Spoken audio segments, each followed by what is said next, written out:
Absolutely. Thanks, Stephen. It's great to be here. One thing for sure is with this presentation, we're just sort of looking at how to get online, those first few steps. And WEM, the West Center here in Dauphin, we're going to be offering a couple of workshops on February 3rd and 10th that sort of build on these first steps. So if you're looking for even more in depth, I am going to be hosting on February 3rd as well as February 10th some more in-depth steps to social media for businesses and getting that online. You've all highlighted some really important things. You know, as we've had the pandemic hit us in March, you know, it was a matter of hours to minutes that our businesses had to be shut down. And I would say that the world actually shut down in so many ways. And we were hurled into a different era. And being online for businesses is really a life flow and really important. And more important now, so that we can keep providing business services to people, customers, clients. So some of the outcomes of this particular webinar or time of sharing with you is, where do you start when building your online presence? How do you engage your audience, and the do's and don'ts of social media? So that's what I hope you walk away with today from being part of this, and I thank you for being here. So where do you start? One of the most important things, even before you determine your audience, is you need to have a plan or a goal. And when you're goal setting, some of the key steps in goal setting, we use the term SMART goals: specific, measurable, accountable, SMAR, reliable, as well as time sensitive. So we have to have a SMART goal. It has to be realistic for what our business is.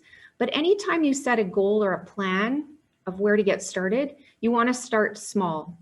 If you start with a really big goal, what happens is it becomes too large, and in lots of ways our brain won't buy in.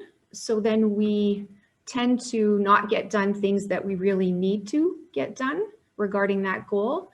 So I'm going to say you need a plan, you need a SMART goal, and you need to start small.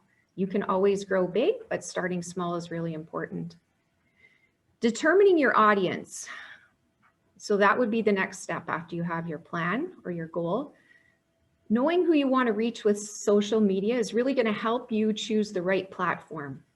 And part of starting small is starting with one platform. You can build towards having multiple platforms, but I would strongly encourage you to focus on one and become proficient at that before bridging to a second one.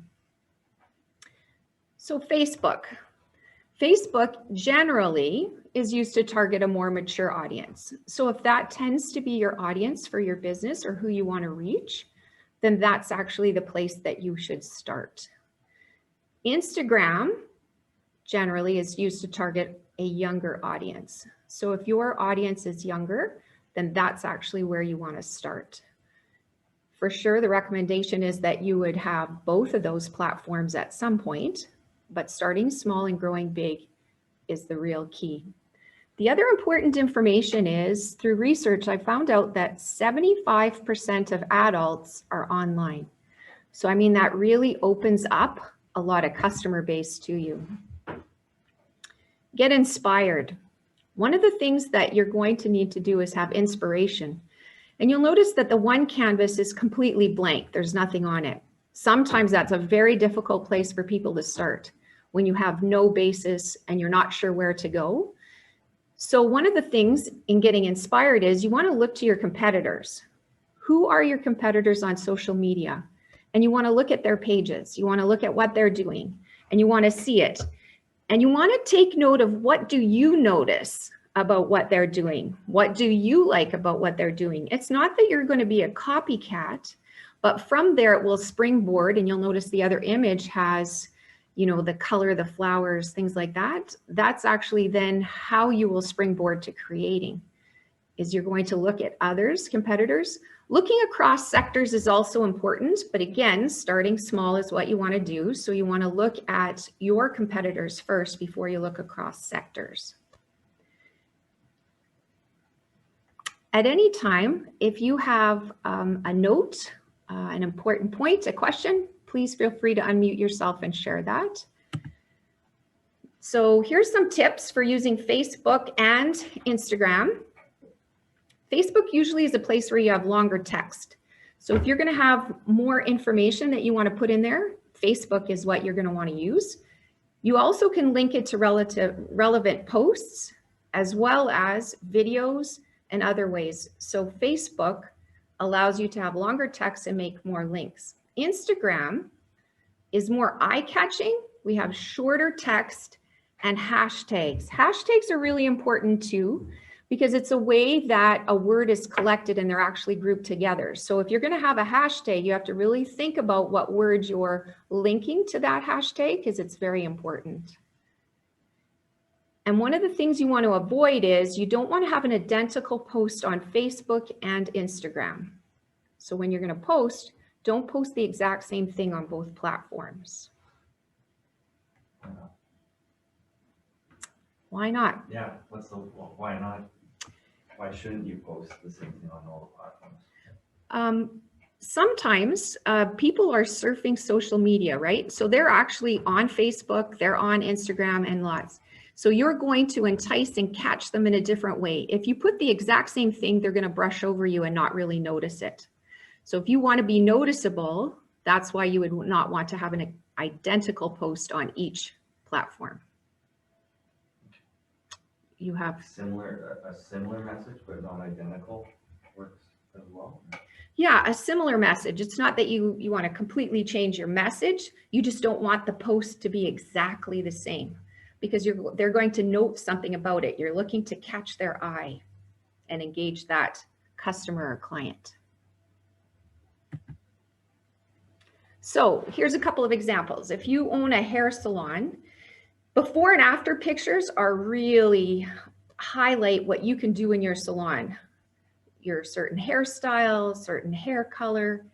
And so if you can do a before and after picture, that's really great to put on Instagram. It's visual, it's going to drive traffic, they're going to see the difference, and they're going to want to come to your salon to get that hair cut or get a cut that really makes that big a difference for them.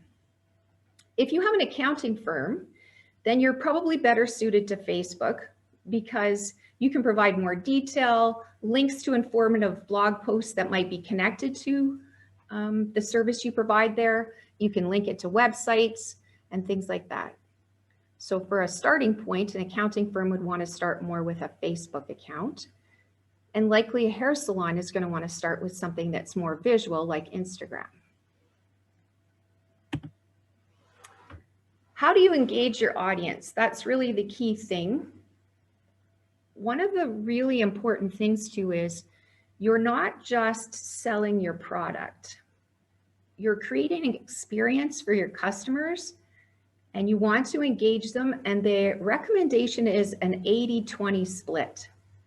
So you're giving them sort of information and things, but you're only selling that 20%. So you're only putting things in there 20% of the time that have to do with your direct sales. The other 80% of the time, you're just trying to engage them in other ways. So asking your audience for what they want to see from you, that's a way to engage them, to make them feel part of what you're creating. So you can do that through a post. You can post a question. You can set up a poll and ask them in a poll question, or you can make a video on the story of your business. People like to be connected to your business. So if you make a video on the story, they feel more connected to you. Now, like and comment on followers' posts. This again breeds connection. Unfortunately, one of the things with the pandemic for sure, with isolation, we've created a lot of disconnection in so many ways. We really want to connect with people. So when you like or comment on someone's post, that makes them feel part of what you're doing. So your goal will be to comment on at least 3 of your followers' posts per day. Again, I stress that you start small. It's not that you couldn't do more than 3, But if you give yourself the task of doing 20, you're going to get very discouraged if you've only done 3 or 4 that day. And then it seems that what happens to us is we get way too overwhelmed, and then it trickles off to where we're not actually even commenting on posts. So you want to start small. Adding a personal touch, that behind the scenes look. What's happening in your business behind the scenes? Who are your employees? Because that's what your audience wants to know. So that's that other 80%. It's not just about the sale or what service you provide. It's about what's going on in your business and how can I connect to that. Appearance matters. We have something called visual learners.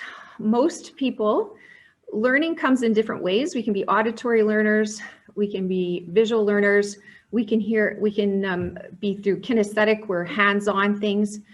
When it comes to social media, visual, really, really important. So when you're posting, you want to use a variety of stock images, and there are, if you come to my 2 weekly webinars coming up, I'll give you links to where you can get free stock images and not have copyright issues.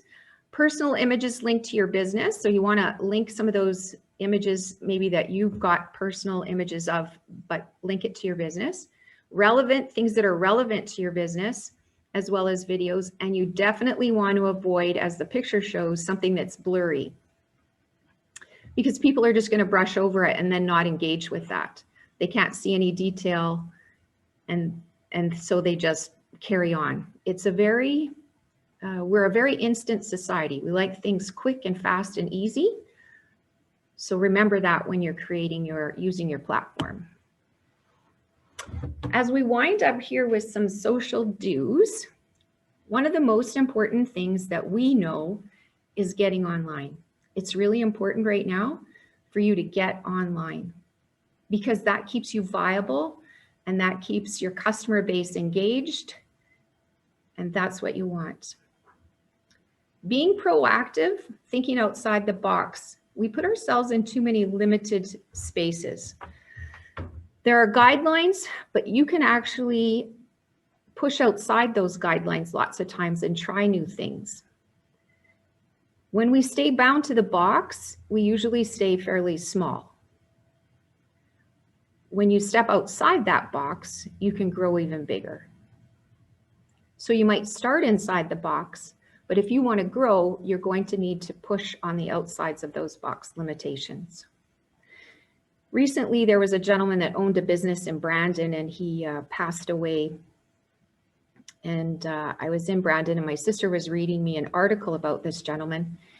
And one of the things he did was, he wasn't on social media when his business started, because it was like 50 years ago. But one of the things he did then was he was pushing outside the box. He wasn't following all the guidelines that were set out for advertising and stuff. He actually had his son walking around with a sandwich board. He purposely took his sign for his business and he put it not centered. So it was slightly askew. And the reason he did that was so people would come in and say, hey, you know, your sign is crooked. And that would draw them into his business. And once you get them in your doors in this particular business, the likelihood of a sale is higher.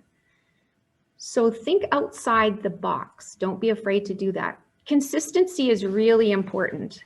So whatever you're going to start, when you're making your plan and your goal, you have to be consistent with. Don't start it if you're not going to be consistent, because that's really where you're building trust. Your clients' customers want to know that you're trustworthy. And so consistency is really important, and it also establishes awareness. So if you get online today, let's say you're not online, and let's say you get online today, but then you don't do anything with that engagement for 6 months, you're definitely not consistent.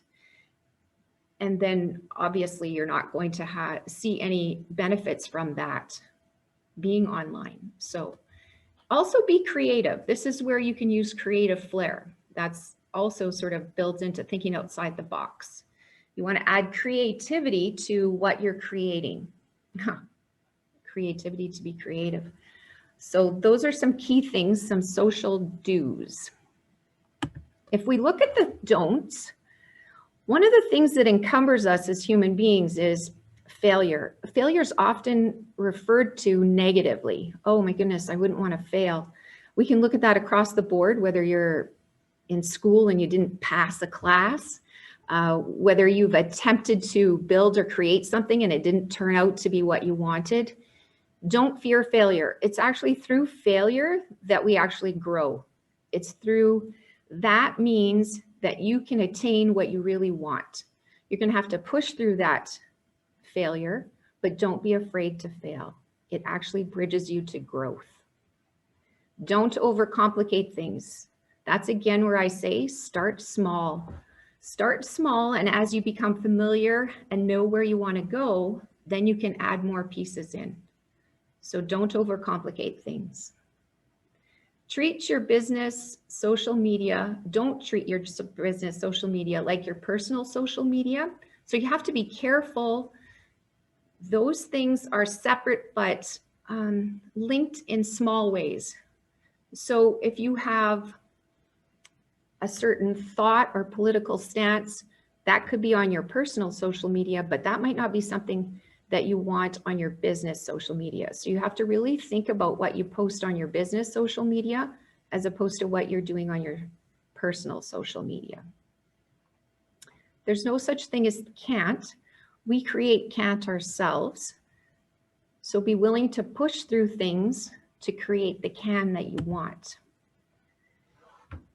I put this one in here because think possibilities. So this is where I'd like some feedback from the rest of you on what do you feel is possible for you linked to how you want to use social media right now.